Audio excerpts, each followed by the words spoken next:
The personal views expressed by our podcast guests are their own and are not legal advice or official statements by their organizations.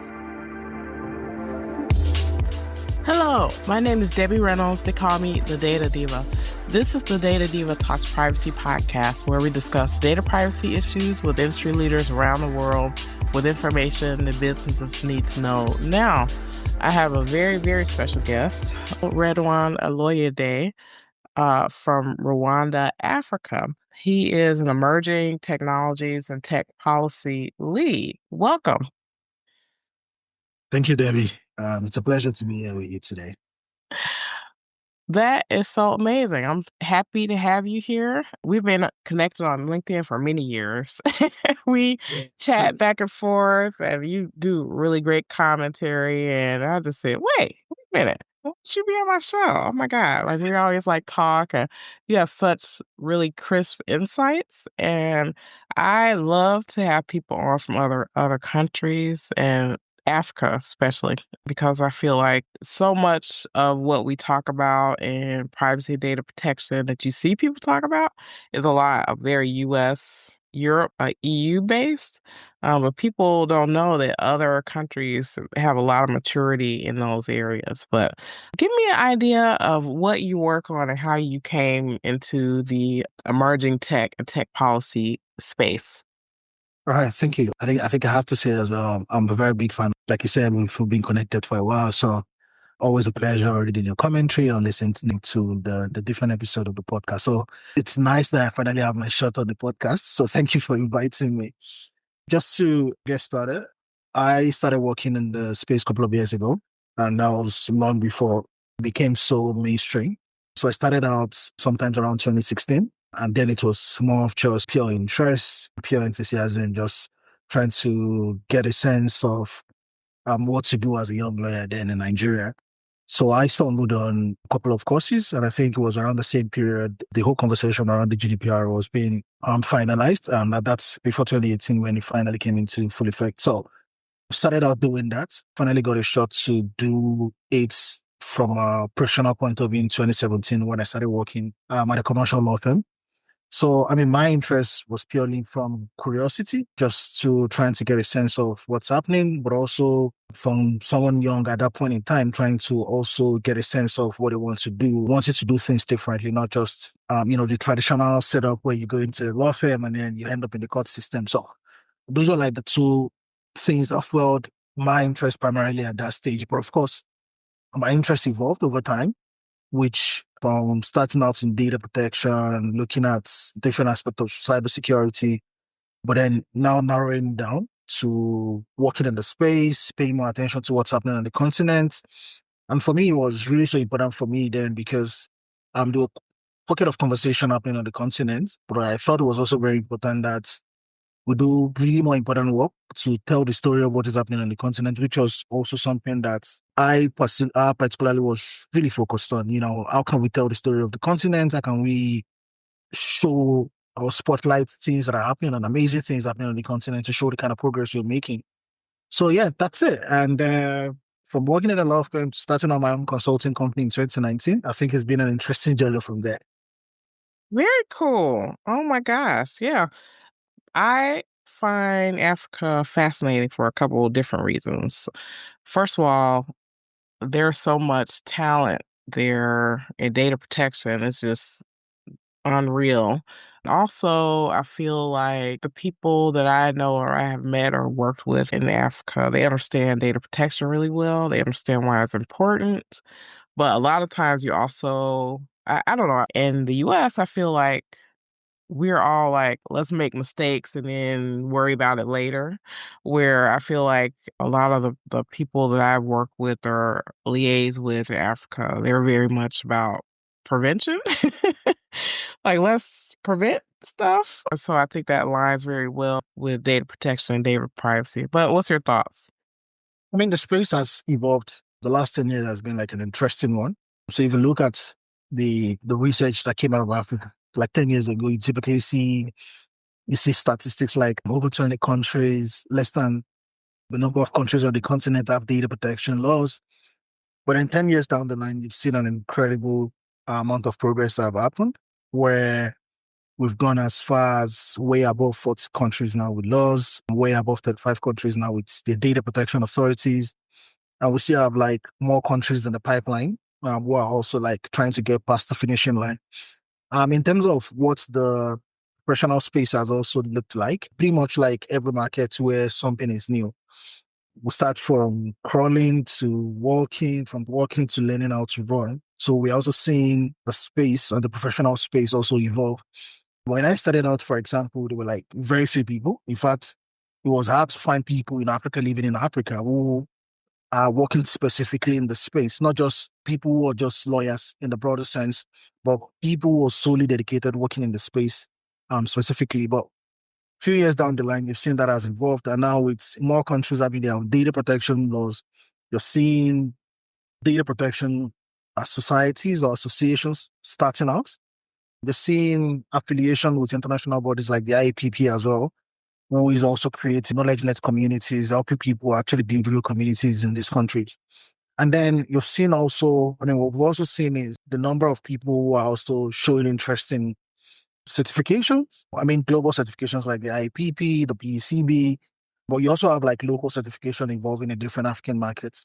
So what I would say generally is the space is evolving, is maturing, still a lot of work that needs to be done. And I think I also remember very early days of the GDPR as well, where you read some commentaries, everyone was just so the whole consent focused conversation where we're not, it wasn't truly like if you look at the commentaries 2018, 2017, look at the quality of commentaries you have now. You've also seen a lot of developments because now you're seeing more clarity with so many issues. People have also deepened their expertise.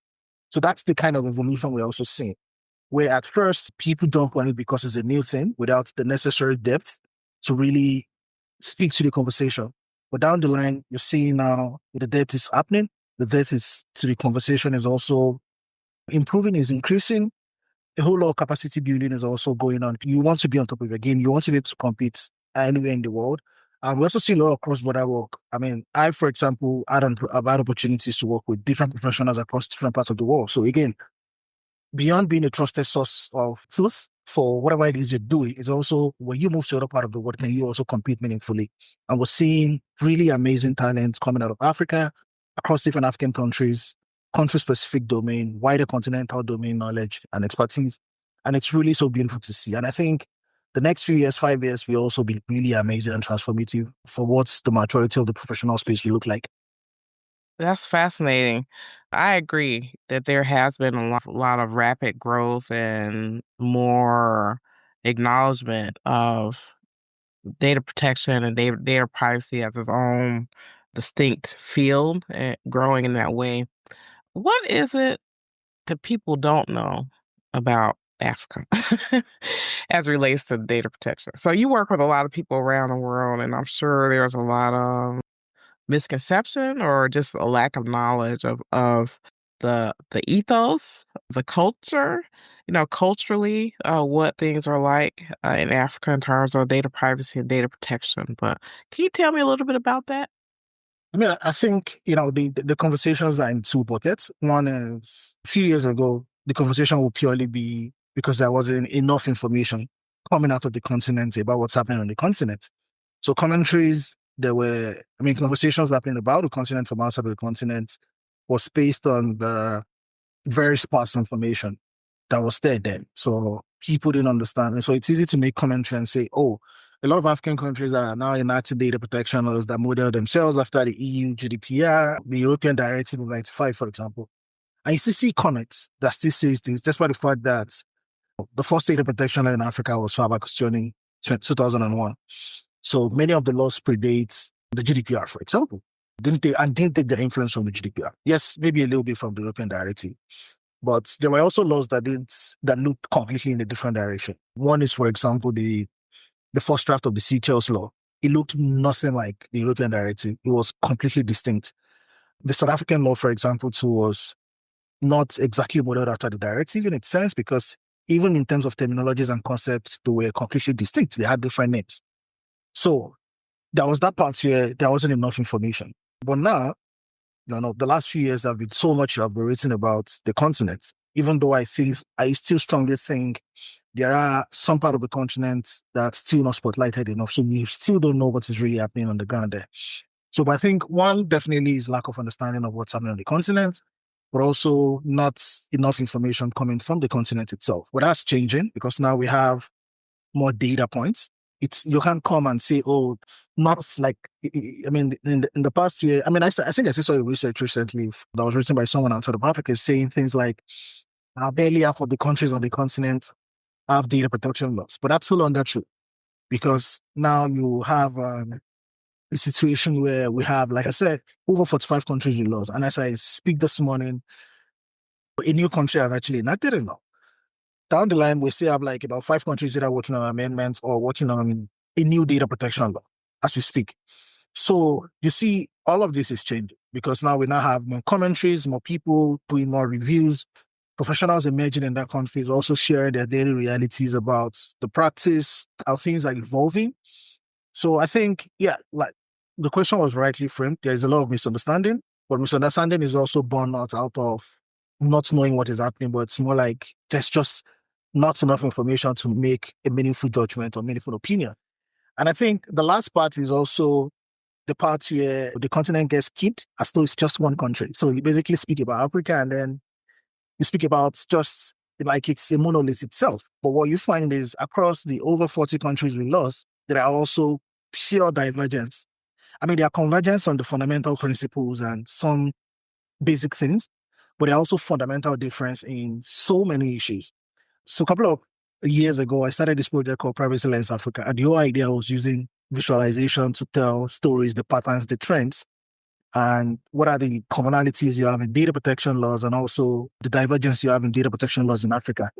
I'm basically trying to storify it. So you can have a country that says, oh, we are going to actually pay attention to post-mortem privacy. That means the rights, the data protection rights even exist beyond death.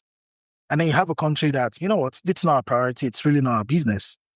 So you see all of that differences. You find some of the things that are not so popular in your part of the world, for example, like filing mandatory audit reports, mandatory statutory. So you also have so you see that where the laws are like completely distinct.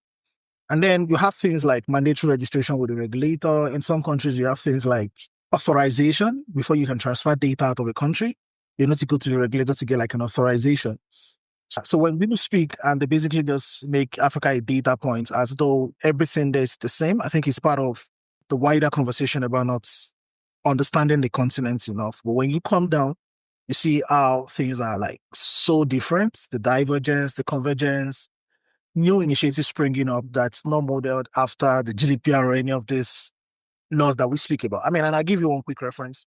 I was currently reviewing the law in Djibouti. Djibouti is a country that is around the Horn of Africa. It recently put out its data protection law as part of its wider digital code. And I felt, wow, this is a law that actually must have learned from what has failed and what hasn't worked in some part of the continent. They basically just try to make their law to be kind of distinct. So you addressed issues, some really detailed details that you won't find in other data protection laws in Africa. So again, that's just another example. The Gambia is also another interesting country who just enacted its law, and it's also you can see that it has taken what has worked, what hasn't worked, and then created its law based on that. So again, that just shows to the extent of how the perception of the continent. But I think with more research coming out, and with more researchers also paying attention to what's happening in the continent, we're close to the time where we have people do global reports, and then they skip the entire continent completely. How do you say that is global when you skip like 55 countries entirely? So I guess, but with more information available, we start seeing people will start paying more attention to what's happening, but also with more people on the continent also telling stories of their own realities and what's happening in their different parts of the countries or the continent. I think it's a matter of time before we get to that point where we have resource-rich perspective on the continent itself. Also very objective information about what's happening in the continent. Wow. Oh, that was so deep, what you just said. I guess a couple of points that you said that are fascinating that I want your thoughts on. First of all, it's true that Africa is not a monolith. It's many different countries, and I think people sort of think of it as kind of one big country, and it really isn't. Also, one of the points that you made is a really good one, and that is about rights after death. So and this is something I talk with people all over the world about because people think, like, for example, you and I know that like the GDPR and the EU, those are cradle to grave rights. So once you die, you don't have those same rights. Right, right, exactly. Where like in China, your rights, if someone dies, they still have rights. Their identity, their estate, all those things have rights after that. And so when you said that some countries may have that in Africa, some don't, to me that's like a really big deal because I think when people are trying to compare and contrast these laws, they may not understand what that is. And in the US, we just have rights and we're consumers. So if you're not a consumer, you just don't if you're not consuming, you don't have rights. So it's very different the way different countries slice up things. But what's your thoughts about this? And this comes up a lot. So the GDPR introduced this concept of legal bases for data processing. And people just took that and ran, right? And they're like, so a lot of people who maybe like you were saying, Africa, there are many countries that had data protection regulation before the GDPR, right? So they were around the time the data directive. And so I feel like places that have had laws that came out before GDPR, they think of it a little bit differently. So like for example, I had a client in Saudi Arabia. They don't have like legal basis. So like the GDPR said, okay, we have 6 ways you can process people's data, and consent is kind of the last resort. So you're supposed to try to check the other 5, and then consent is the last resort. Where some place like the UAE, maybe consent is the only thing, right? So I want your thoughts about just that notion of a legal basis and how that plays out in your view in Africa. Yeah, I mean, because the directive in itself had something somewhat similar. So many of the laws, the foundational laws that happened before then had pretty much molded after that. And so like a lot of countries also do have legal basis to different degrees. So, but one thing you see recurrent amongst all of them is always the presence of consent. You see it to the point where sometimes consent is even sort of prioritized in some markets where it's literally you have to get consent to do this, to transfer data, you have to have consent. And there are just very limited ways around how that things can be done. But what we're also seeing now is that many of these countries who had their laws early 2000s are also they're making efforts to amend them or have already amended. So Cape Verde, for example, which is like the first country to enact a data protection law, has amended its law. Senegal, 2008, Morocco, 2008 are also working to amend their laws to make them more in tune with where things are currently. But the interesting thing the regulators in those markets have also done is that they've also done a lot in terms of providing guidance documents that have sort of extended the traditional interpretation of what the law has sort of made. So that's kind of give them an expansive view of things. So now those guidance, those guidelines, those secondary regulations, and also helping to ensure that their regulatory oversight is still modern, even though the law is still as it is. But then there are ongoing work to do that because I mean that's purely legislative efforts. So, but generally, legal bases exist across the different laws, and then you see the different variations. So you can go to a country, for example, where you don't see things like legitimate interest. It's not just under the law. So it's just consent and other things. And you can go to a market, for example, where you have that, and then you also have something completely new that you've not even seen before. I mean, I think I can't remember the country, but I've seen, for example, where scientific historical research purpose is in itself a basis. So, which means you don't need to hang it on the traditional 6 as we know it. So again, like I said earlier, there are a lot of convergence, there are a lot of divergence on the continent, which is why, again, it's very important that when we speak about it, we speak to some of this nuance and these differences that you see across the different markets. So, but generally, yes, it's something you find across.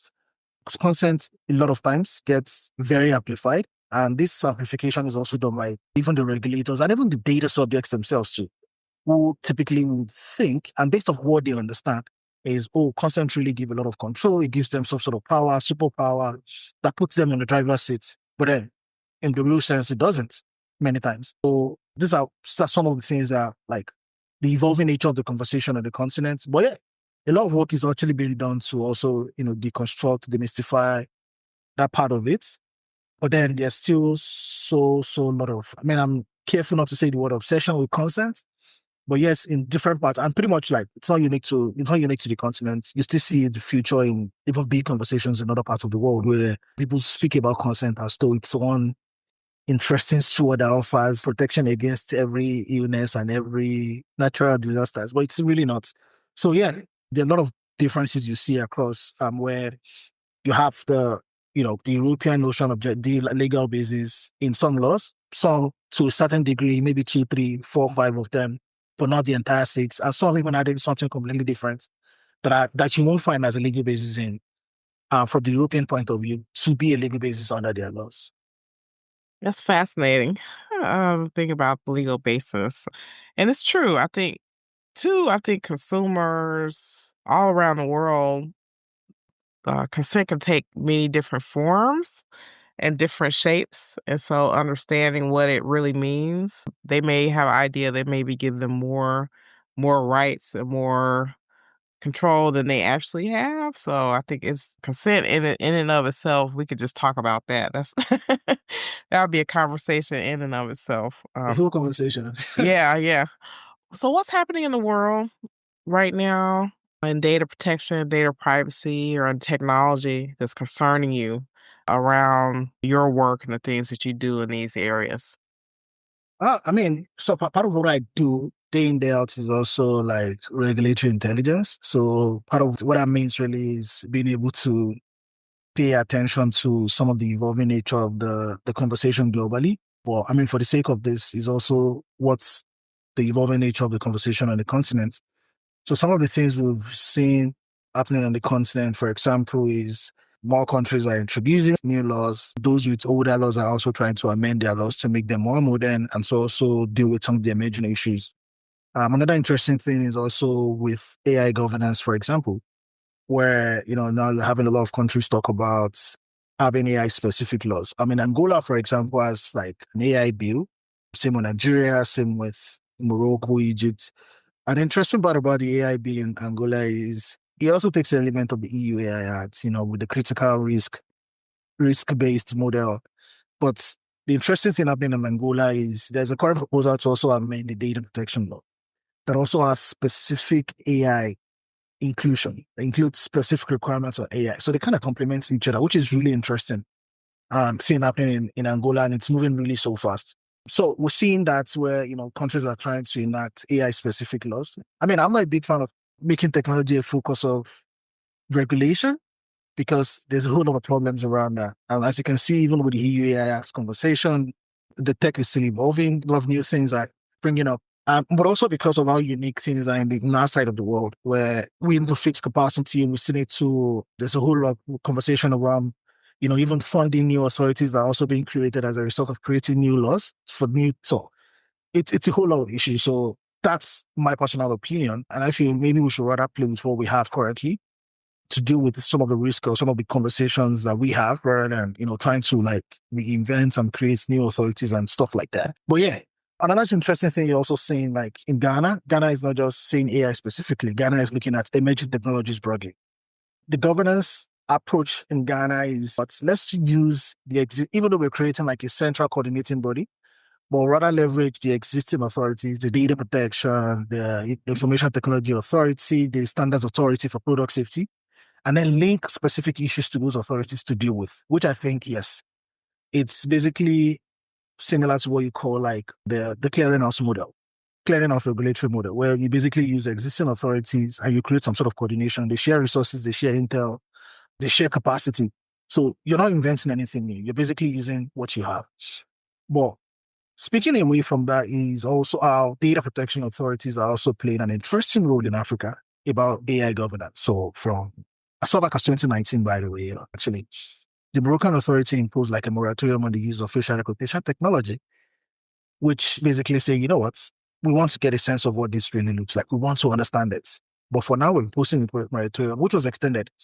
And after that, they published like two guidelines on the use of facial recognition technology. We've seen Senegal also talking about the use of facial recognition in the workplace. And this was way before the UAE Act, by the way. I need to point that out. Some of these conversations go way back as far as 2016, 2017. We've also seen authorities publishing guidelines specifically on AI. You've seen a lot of data protection increasing amount of data protection authorities in Africa doing something interesting. So that's one. I think another interesting conversation is the cross-border data flow framework.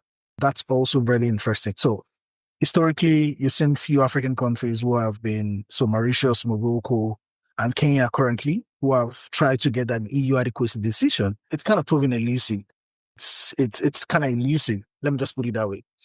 Because I will say, as much as it's kind of framed as a human rights conversation, I think it's also an economical, a political conversation.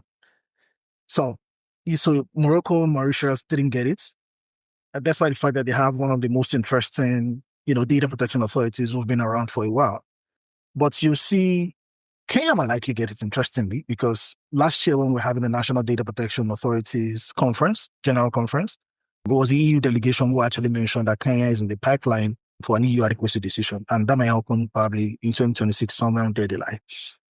But what we're seeing on the continent is when more countries are realizing, okay, this is more like an elusive target. So they're creating a different model. A different model simply means shifting the conversation away from adequacy to looking at sub-regional bodies like the East African community, for example, trying to create like a framework that can allow data move freely within the community. The ECOWAS is also trying to amend the supplementary law to also ease the burden of cross-border data flow. Then you have another interesting thing, which is the global CBPR, which is getting now quite popular in Africa. Nigeria is now an associate member. South Africa has indicated interest that he also wants to join the CBPR. So there is a fundamental shift we're seeing. And now China has also announced it's also going to come up with an international data financial framework. And Africa, China, like a strong partnership there.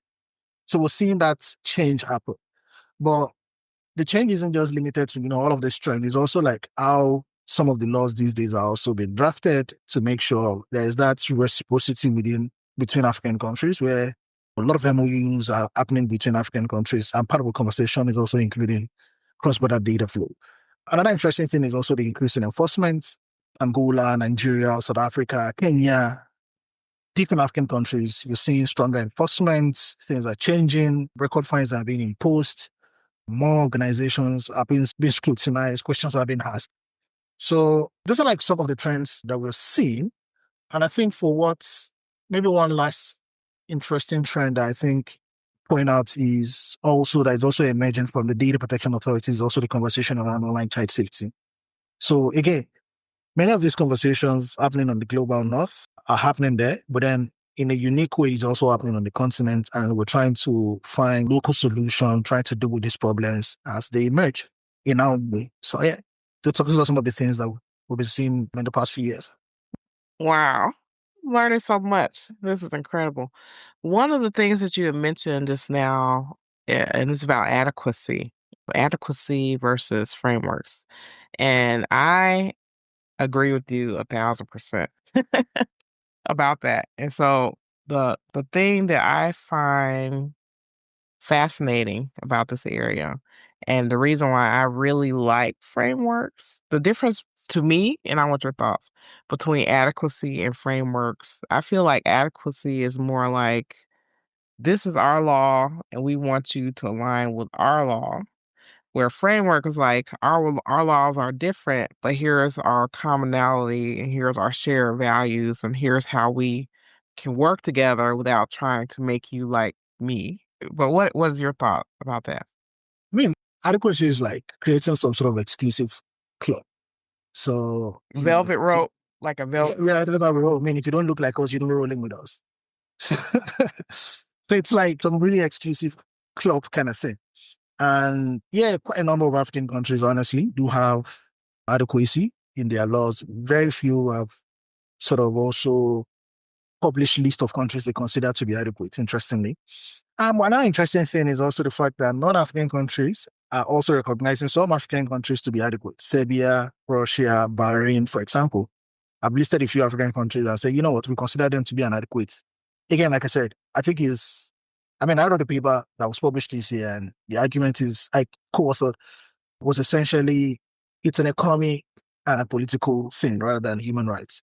So that's what adequacy kind of look like. So it basically just creates you're with us or you're not with us, or you're part of us or you're not working with us. But what framework like CDPR will do is more countries that have been told you're not going to be part of us will find it more endearing because all you have to do is just show commitment. You're going to be guided by the framework in itself and the rules, and then you can create, the certification framework and then basically just roll with that. And when you have big economies on the continent like South Africa and Nigeria showing interest, it tells you a story. So my prediction really is we're going to see more countries gravitate towards the CBPR framework and what the China government comes up with, then you see the gravitation towards the EU adequacy decision. And interestingly, the fact that the EU is also going on with some reforms, trying to tone down, the law. There's been like a running joke that if we're not careful, you're probably going to have African countries who have stronger data protection laws than the EU laws.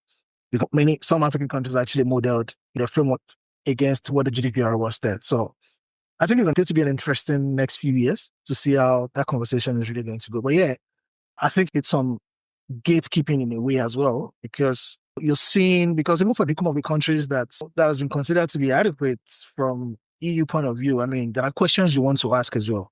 There are questions you want to ask. And those same standards, don't scale for that part of the world. But I think that's an entirely different conversation. But yeah, that's what we're likely going to see emerge. Wow, that's incredible. Yeah, so right. So recently the EU threw out a proposal. Is it official yet?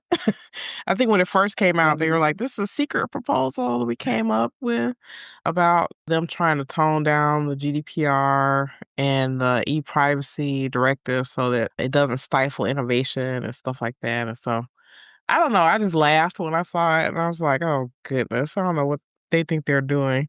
Part of the thing that I find a bit humorous about it is that a lot of the companies that don't care for the GDPR don't understand that the GDPR isn't that different from the data directive that had been enforced over 20 years. So I was like, so what were you doing for the last 25 years with data exactly?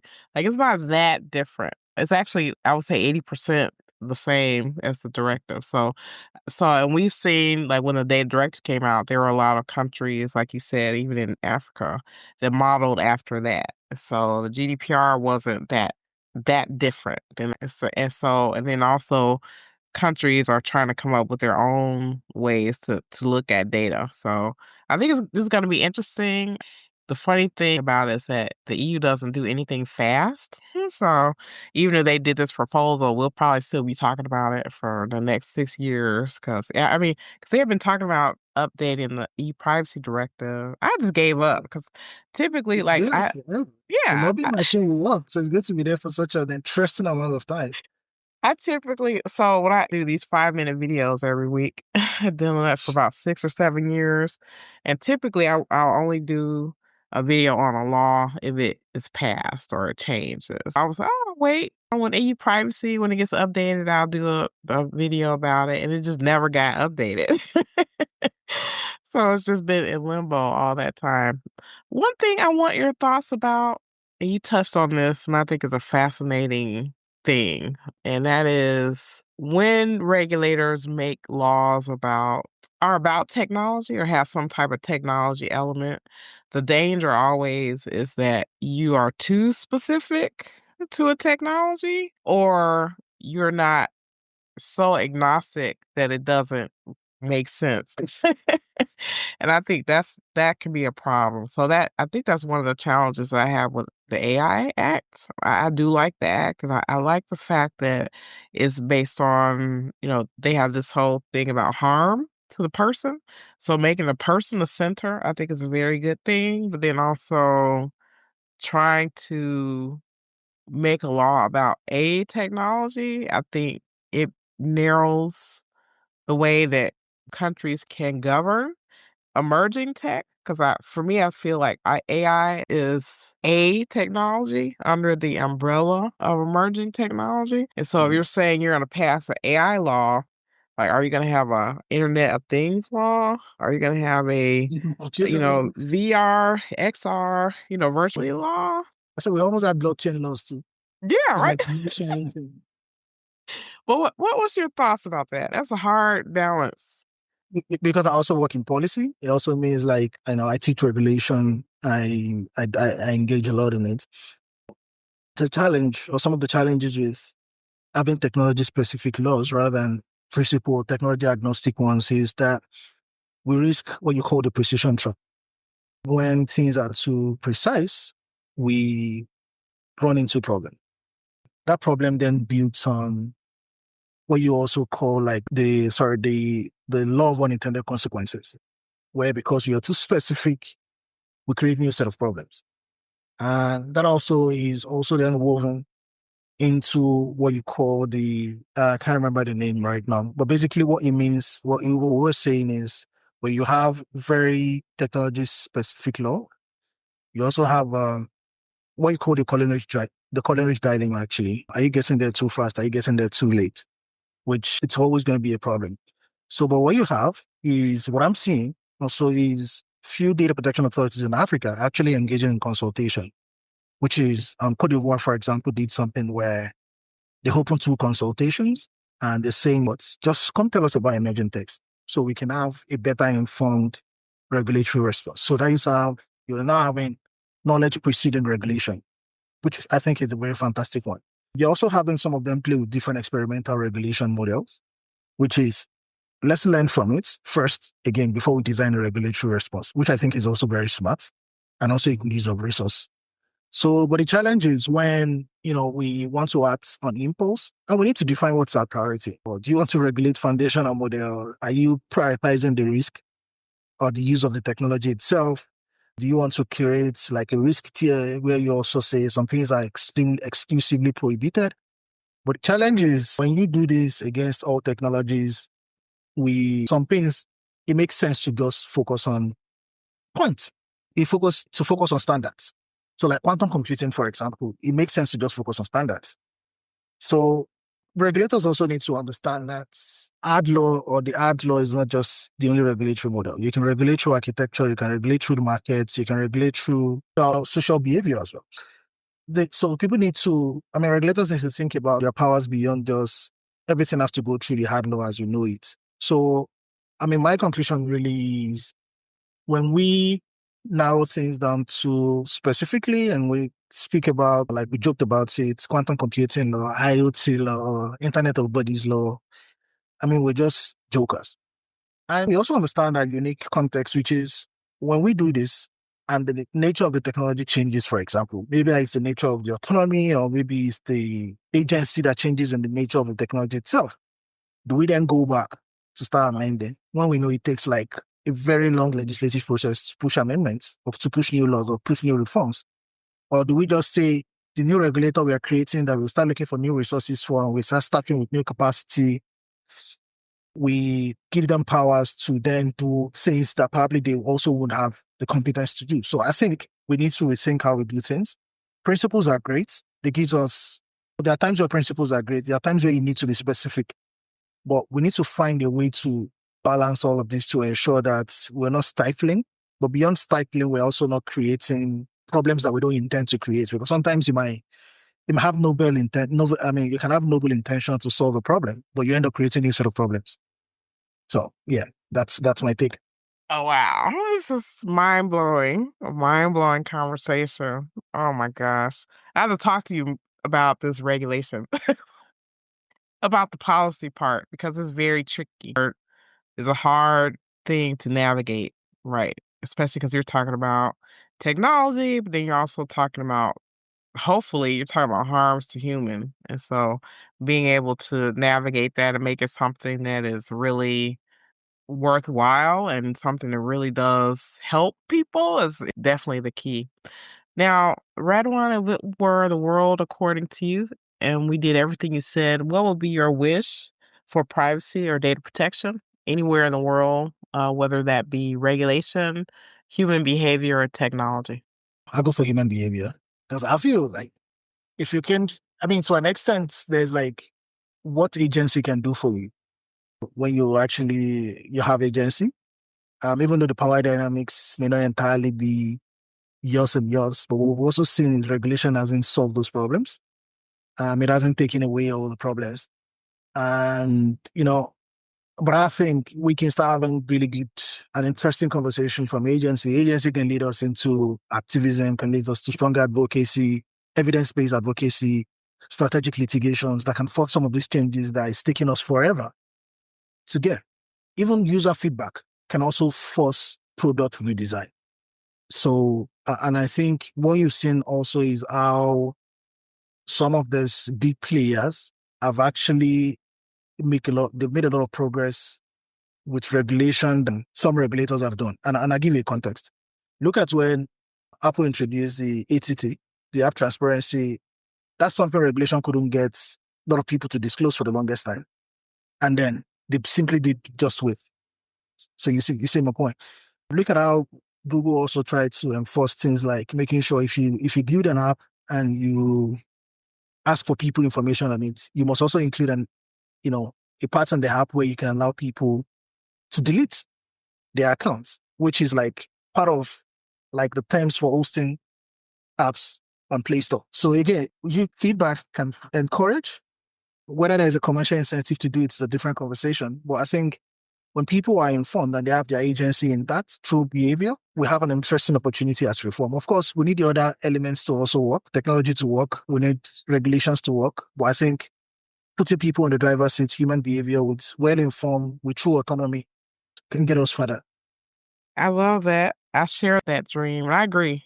There is I feel like regulation has a place, but it can't be everything. So, Yeah, like, absolutely. I think sometimes people think of regulation as a shield, and I don't think of it that way. And as you know, a lot of times some regulations are very reactive. So I'm all for prevention. Like, let's prevent some things from happening, as opposed to like, oh wow, this bad thing happened to Johnny. Let's pass a law, a law about that. And so, and then like you say, especially the OS makers have a lot of power. And so that app transparency deal was a huge game changer about giving people more control over their data. And so I'm hoping to see more of that as well in the tech space. But yeah, this is amazing. I just can't thank you enough for being on the show. It's a pleasure to have you on the show. I think it's a long overdue, so I'm glad we eventually get to meet. Well, I'll talk to you. We'll talk soon, and hopefully we'll find ways to collaborate. But thank you so much. I really appreciate you being on the show. Very appreciative. All right. Thank you.